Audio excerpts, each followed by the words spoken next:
inguruan mina da maitasuna galtzearen mina. Orduan, bizitzaren ordaina da. Ez dakit txarra goiz, baina gogorra izango zen, ez bagenuke maitatuko. Orduan, maitatzen dugulako, dolua dugu. Ilargi elkartea da borondatezko elkarte bat, berez heriotza tabua da gure gizartean, orduan sortu zen tabu hori apurtzen laguntzeko asmoz, eta pixkanaka egitasmo diferenteetan sartu dana. Oraindik ere asko dago egiteko, baina hor goaz, ezta? Pixkanaka tabu hori apurtzen. Alabak 5 hilabete bete gabe zeuzkan, orduan ez dut eduki ikastolako esperientzia. Ikastolako esperientzia nahi esan, gertare hori gertatzen denean nola aurre egin. Ez dut eduki gaixotasun luze bat, bapatekoa izan zen, muerte subita izan zen.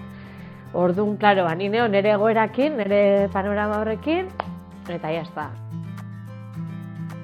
Sortu zen 2018an, baina utzik. Sortu zen ideia bezala, beteko da, baina argi lana egin behar zela Euskal Herri mailan, da euskeraz, heriotzaren inguruan.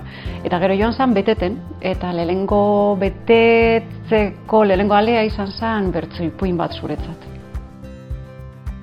Bueno, nik ezagutu nuen Ilargi elkartea parken, egia esan, nire alaba hilda zegoen, anet.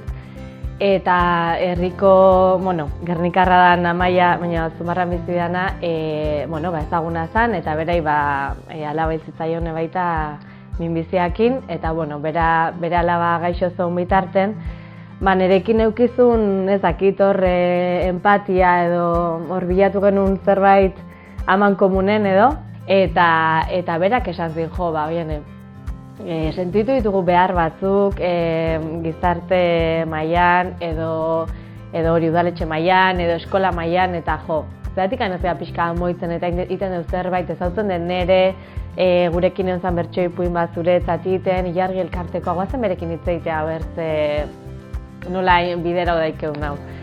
Bertso ipuin bat zuretzat egitasmoari esker ezagutu genituen gurasoak.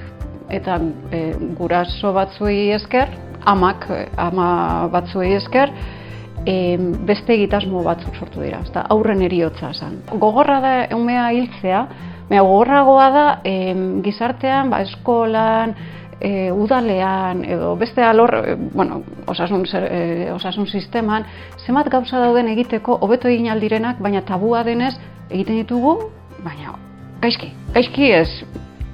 Bai, ez gauza gara, baina hori komunitate modura forma ematen badiogu, hain da beharrezkoa, da orduan hortik sortu dira beste egitasmo batzuk.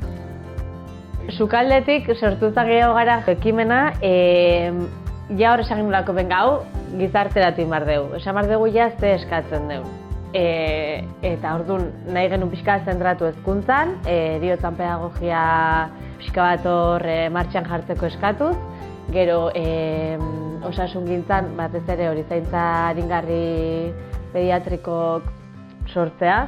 Eta gero udal eta elkartetara begira eta gizartea orokorren begira. Eta hori horre ikusgarritasuna bateko baita, hori, ez dala bakarrik iluntasuna, tristura, bizipozaren lortzen deula eta gauzak aldatzeko gogoa eta horreitzeko gogoa. Eta orduan eskerrak ematea. Komunitatea batez ere sortu da informala, gurasoen artean. Gurasoen artean, hori bizi izandako gurasoen artean hor eta sare sozialetan ere ikusten da, ez nola esan dut, beste kolore batekin. Mina hor dago, mina berdina da, baina beste kolore batekin aurre egin alduzu. Hor bizipoza da funtzeskoa, zer da bat batean heriotzaren inguruko elkarte bat bizipozarekin. Hori da.